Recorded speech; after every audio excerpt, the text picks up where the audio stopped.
자, 이번 시간에는 기본 강의로 단위의 환산에 대해서 이야기를 해보도록 하겠습니다.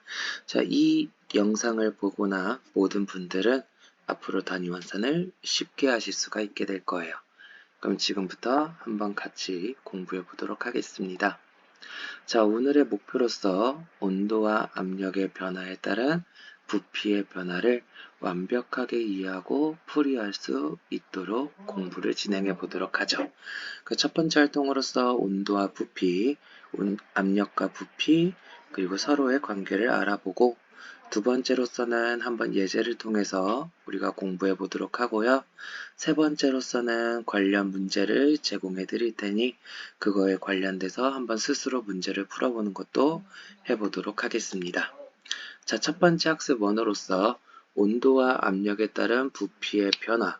그래서 첫 번째로 온도, 압력, 부피의 관계는 어떻게 성립이 되는지 보도록 하겠습니다. 자, 우선 첫 번째로서 온도와 부피의 변화를 간단하게 설명할 건데요.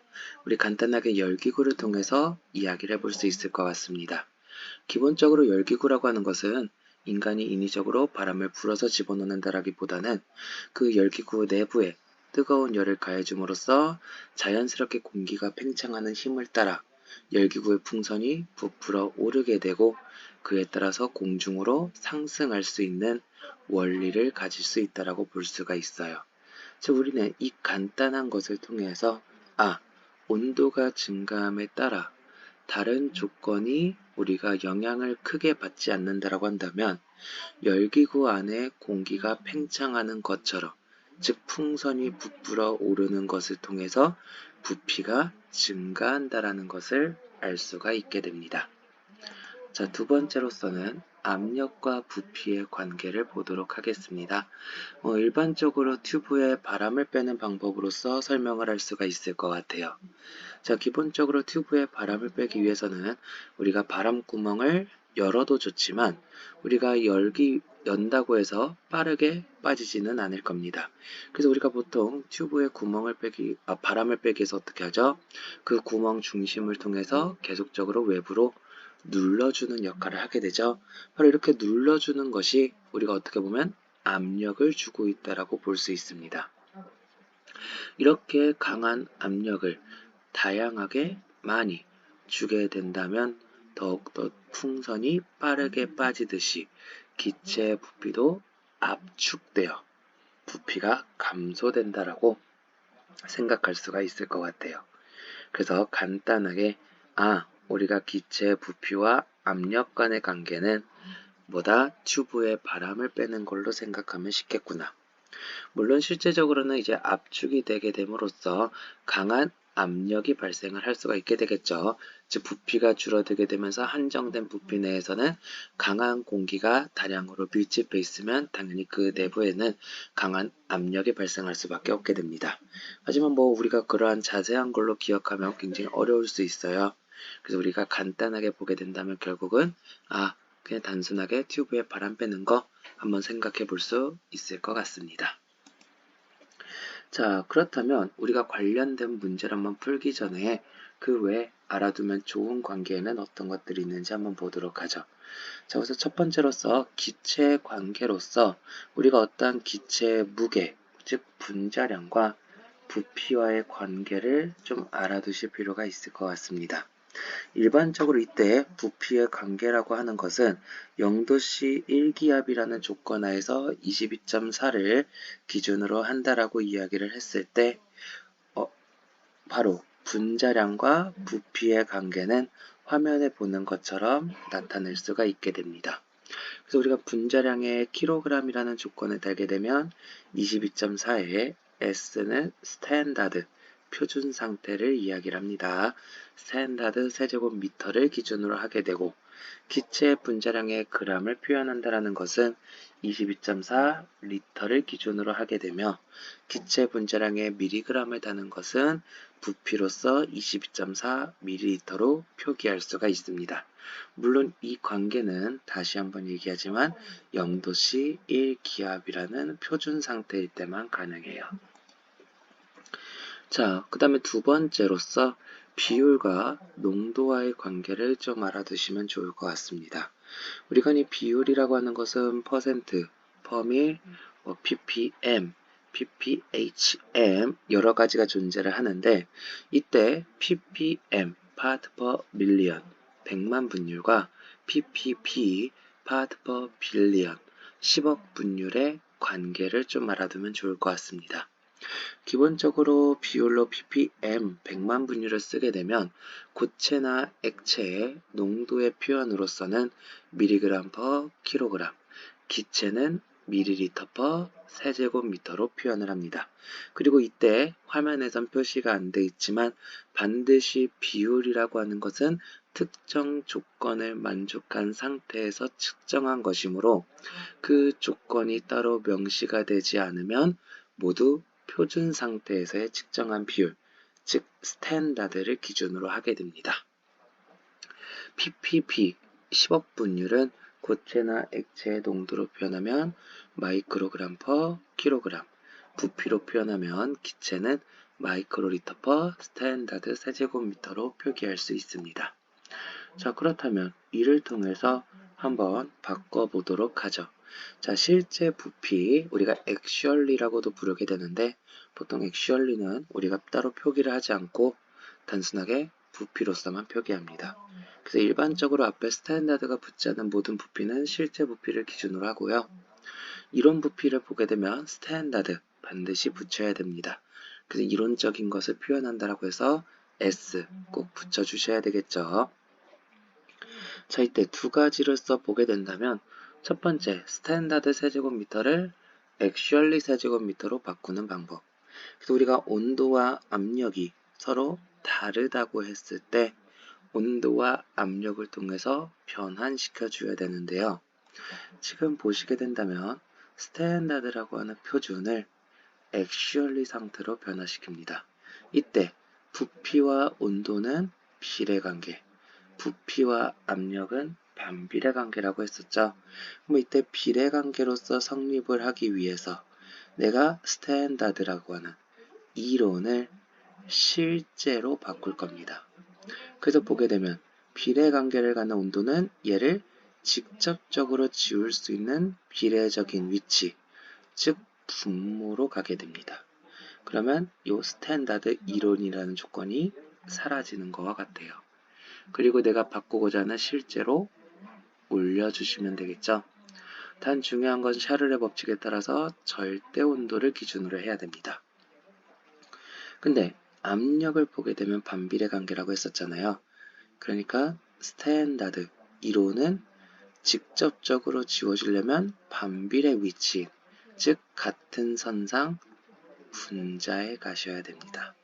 그리고 내가 바꾸고자 하는 실제가 분모로 가셔야 돼요. 이와 같은 관계로서 보게 되면 actually로 바뀔 수가 있죠. 그럼 반대로 actually 세제곱미터를 스탠다드 세제곱미터로 바꾸기 위해서는 온도와 부피는 비례라고 했으니 actually 쪽이 분모로, 스탠다드가 분자로 가고 압력은 actually가 분자로, 스탠다드가 분모로 가시면 됩니다. 자, 이 관계를 익숙해졌다라고 한다면 바로 다음 예제를 풀어보도록 하죠. 자, 활동 2로 한번 실제 예제를 통해서 보도록 하겠습니다. 자, 첫 번째 원, 프로판 600kg을 액화시켜 만든 LPG가 기화될 때 생기는 기체 부피는 약 몇 스탠다드 세제곱미터인가? 자, 표준 상태를 구하네요. 단 프로판 분자량은 44다. 자, 한번 여러분들 풀어보실 수 있으실까요? 자, 힌트를 보게 된다면 기체 분자량은 22.4라는 부피로 표기할 때 킬로그램은 스탠다드 세제곱과 같다라고 합니다.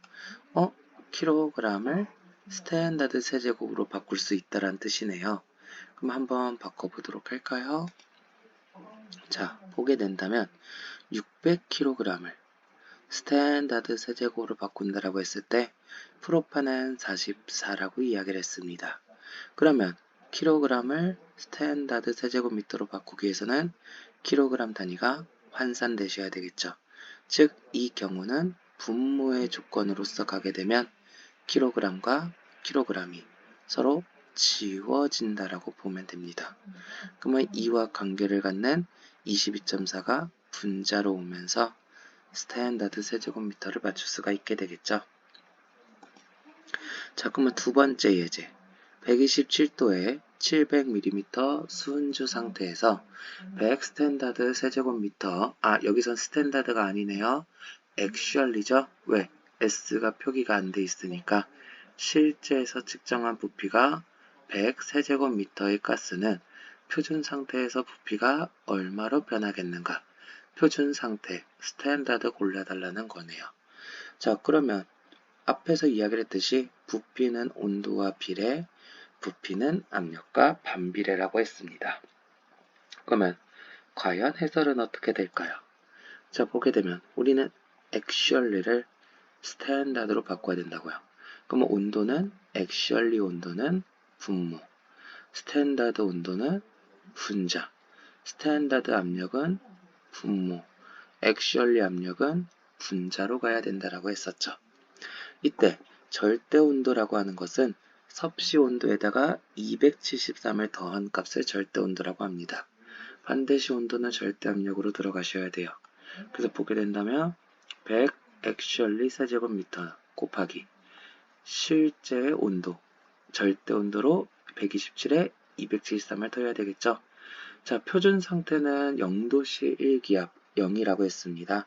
그래서 273 더하기 0은 273과 같으니까 따로 표기는 안 했고요. 그 다음에 표준 압력은 0도씨 1기압.